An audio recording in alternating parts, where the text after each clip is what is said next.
अस्सलाम वालेकुम everyone, welcome back to my channel. कैसे हैं आप सब लोग।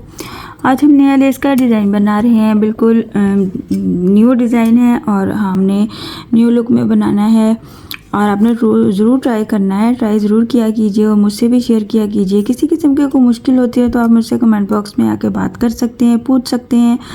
काइंडली अपना नाम ज़रूर शेयर किया कीजिए ताकि मैं वीडियो में भी आपका नाम लेके आपकी जो प्रॉब्लम होती है या जो क्वेश्चन होता है तो उसको एक्सप्लेन कर सकूं, उसका आंसर कर सकूं। तो इस तरह से आपको भी आसानी हो जाती है कि आपके ही पूछे गए क्वेश्चन का आंसर दिया जा रहा है, तो आप अपना नाम ज़रूर मेंशन किया कीजिए। सो आज का डिज़ाइन हमारा बहुत ही इजी और सिंपल है। जस्ट चंद मिनटों में हमने इसको बना लेना है और आपने सीख लेना है। इतना आसान है। इसके लिए हमें बेस रो चाहिए है। बेस रो बनानी है हमने 1 चेन प्लस सिंगल क्रोशे के साथ। आप सेम थ्रेड के साथ बना लीजिए, आप या फिर ऑपोजिट थ्रेड के साथ बना लीजिए, जैसे आपके फैब्रिक पे आपको रिक्वायर्ड है तो आप इस तरह से बना सकते हैं। हर तरह का डिज़ाइन आप हर तरह के थ्रेड के साथ बना सकते हैं। पैराशूट का थ्रेड बना ले लीजिए, जो भी आपके पास थ्रेड अवेलेबल है, जो आपके हाथ पे सूट करता है, जिससे आपको आसानी होती है, आप वो वाला थ्रेड यूज़ किया कीजिए ताकि आपकी डिज़ाइन में खूबसूरती और नीटनेस आए। सो कोई भी डिज़ाइन बनाने से पहले आपने अपने फैब्रिक को फोल्ड कर लेना है। बेशक आप इस तरह से फोल्ड कर लीजिए या फिर आप सिलाई की हेल्प से फोल्ड कर लीजिए, यानी कि एजेस नीट होने चाहिए यहाँ पे इस तरह से, ताकि आपका डिज़ाइन बनने के बाद भी खूबसूरत नज़र आए और आपको बनाने में भी आसानी हो। सो चलिए स्टार्ट करते हैं हम अपना आज का डिज़ाइन। इसमें हमें बेस रो बनानी है, तो मैं सेम कलर के साथ बेस रो बना रही हैं, तो वो बैक साइड से बनाऊंगी।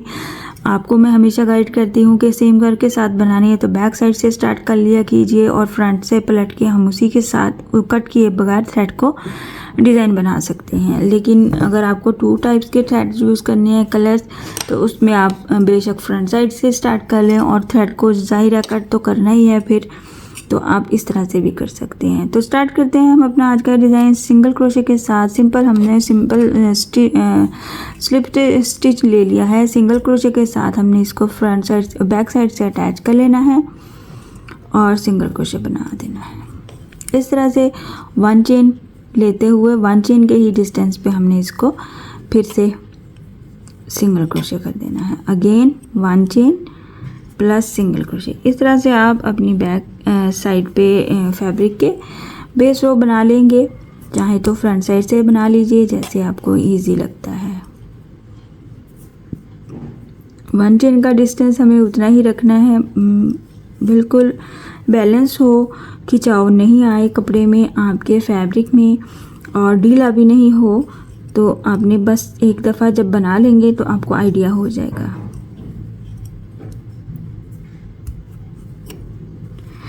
इतना छोटा और आसान डिज़ाइन है। इजी इतना है कि आप इसको फर्स्ट अटैम्प्ट में ही बना सकते हैं।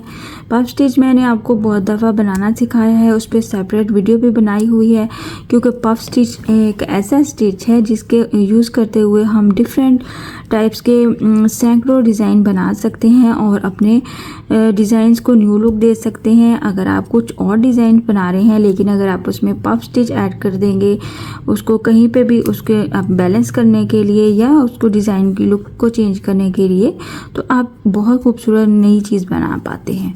इस तरह से मैंने थोड़ी सी अपनी बेस रो बना ली है बैक साइड से। तो हम यहीं से सपोज यहीं पे हम डिज़ाइन बनाएंगे इतनी ही स्पेस पे। तो यहाँ से ये लास्ट स्टिच है, तो यहाँ से हम क्या करेंगे, फ्रंट पे चले जाएंगे पलट के और फिर हम ये हमारी फ्रंट साइड है। यहाँ पे हम अपना डिज़ाइन स्टार्ट करेंगे। पहले सबसे पहले वाले गैप में हम कर लेंगे सिंगल क्रोशे प्लस 2 चेन लिया। तो हमने यहाँ पे क्या करना है, इससे नेक्स्ट वाले गैप में हमने 2 डबल क्रोशे बनाने हैं। 1 double crochet, 2 double crochet. 2 double crochet के साथ इसी गैप पे हमने एक बार पफ स्टिच बनाना है 5 फोल्डिंग के साथ। यहाँ पे अगर आपके पास थ्रेड थोड़ा सा मोटा वाला है तो आप 4 फोल्डिंग्स भी ले सकते हैं, यानी फोल्डिंग्स को आप उस हिसाब से कम कर सकते हैं। यानी कि यहाँ पे आपने क्या करना है, एक गैप में 2 डबल क्रोशे बनाना है, उसी गैप में 5 फोल्डिंग का पफ स्टिच बनाना है। 1 2 3 4, ये हो गया 5। 5 फोल्डिंग्स ले ली। अब इसको लॉक कैसे करेंगे, ये सारी फोल्डिंग्स हैं और ये हमारी पीछे वाले पैटर्न की चेन है, सॉरी गैप है। यहाँ पे हमने क्या करना है, सबसे पहले सारी फोल्डिंग्स में से बाहर आना है और पीछे वाला जो हमारे पास लूप है उसको हमने हुक में ही रहने देना है, यानी कि इसको हम सेकंड टाइम में कवर करेंगे इस तरह से ये हमारे पास पफ स्टिच की लुक भी आती है और डबल क्रोशे की। यहाँ पे हम इसको एज इट इज़ ऐसे अटैच करेंगे, जितना भी आपका डिस्टेंस बन रहा है इसको ऐसे क्रॉस करते हुए हम इसको अटैच कर देंगे। बहुत ज़्यादा दूर नहीं ले जाना है आपने और ढीला भी नहीं रहने देना। इस तरह से ये हमारा फर्स्ट स्टेप बनेगा।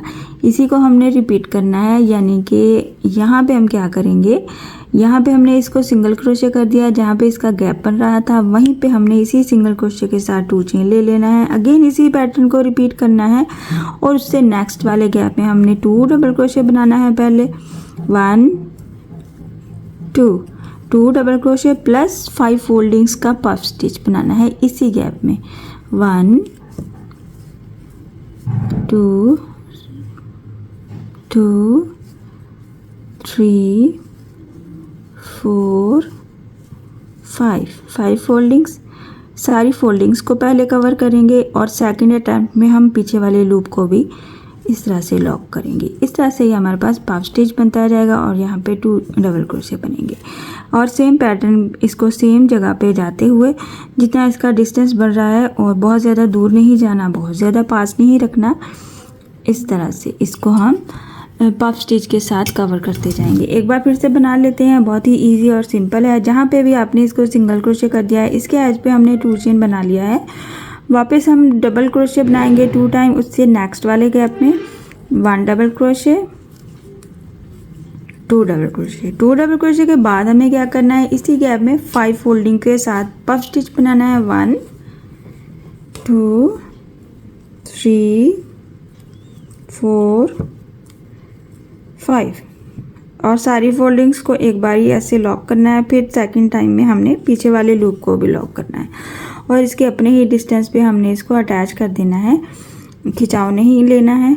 इस तरह से सिंपल सा हमारा डिज़ाइन है। इसमें बेस रो बनाई है क्योंकि हमें यहाँ पे काउंटिंग के साथ इसको अटैच करना है, इसलिए अगर आप बेस रो के बगैर बना सकते हैं, आपको डिस्टेंस लेने में मुश्किल नहीं होती है, तो भी आप इस डिज़ाइन को बना सकते हैं। ये हमारा इसकी लुक नज़र आती है थोड़ी सी डिज़ाइन की, और मैं आपको इसकी थोड़ी सी लेंथ भी बना के शो करती हूँ ताकि आपको ठीक से समझ में आए और आइडिया हो जाए कि हमें इसको किस तरह से बनाना है। और इतना जल्दी बन जाता है, लेकिन बनने के बाद ये देख सकते हैं आप, बहुत खूबसूरत लुक देता है। यहाँ पे आप इसके अगर सेंटर में डिस्टेंस रखना चाहते हैं तो आप इस वाले एक चेन जो हमने 1 चेन का डिस्टेंस रखा हुआ उसको कवर करेंगे सिंगल क्रोशे के साथ और नेक्स्ट स्टेप पे चले जाएंगे। जितना आपने डिस्टेंस रखना है उतने डिस्टेंस पे आप नेक्स्ट पैटर्न को बनाएंगे। तो मैं इसकी थोड़ी सी आपको लेंथ भी बना देती हूँ, शो कर देती हूँ ताकि आपको आइडिया हो जाए। सो आप देख सकते हैं मैंने लेंथ बना लिया थोड़ी सी। मैंने ये पहले डिज़ाइन बनाया था कुछ इस तरह से कि मैंने बेस रो डिफरेंट थ्रेड के साथ बनाई और उसके ऊपर मैंने थोड़ा सा इन्हांस होने के लिए कुछ इस तरह से कलर लगाया ताकि आपको ठीक से समझ में आए। इस तरह से अगर आप बेस रो मतलब डिज़ाइन को 2 टाइप्स के कलर्स के साथ बनाना चाहते हैं तो इस तरह से आप बेस रो डिफरेंट और ऊपर वाला पैटर्न आप डिफरेंट बना सकते हैं। तो इस तरह से हमारे डिज़ाइन की लुक नज़र आती है जो कि बहुत ही खूबसूरत और यूनिक है। इस पे बैक साइड हमारी इस तरह से है, किसी किस्म का कोई मैस नहीं है।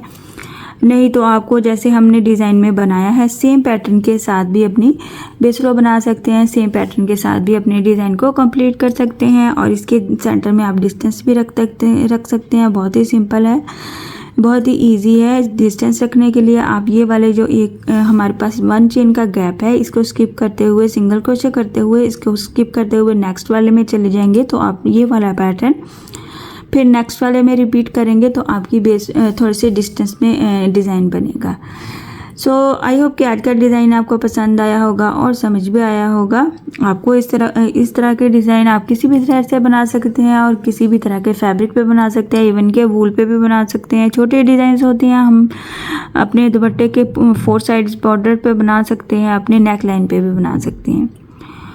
सो इसके साथ ही मेरे चैनल को सब्सक्राइब कर दीजिए, लाइक कमेंट और शेयर भी किया कीजिए। इंशाल्लाह नेक्स्ट वीडियो में मिलेंगे नए डिज़ाइन के साथ, किसी अच्छे और नए डिज़ाइन के साथ, और अपनी दुआओं में याद रखिएगा। अल्लाह हाफिज़।